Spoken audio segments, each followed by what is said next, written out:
Brad Williams, Excel primed. Using the take function, show only the first 3 rows and 3 columns in a new list. The second example, show only the last 3 rows and 3 columns in a new list. This is practice. Extended narrative here. I want you to read this.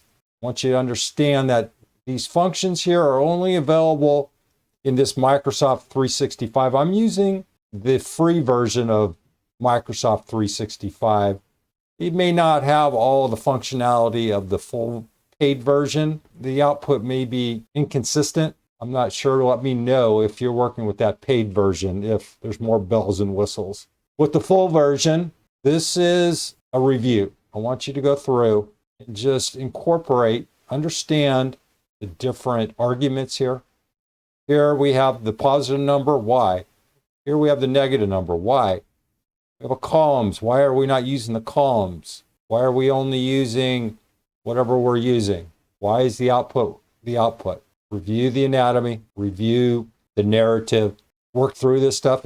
Brad Williams, Excel Prime. Thanks for watching.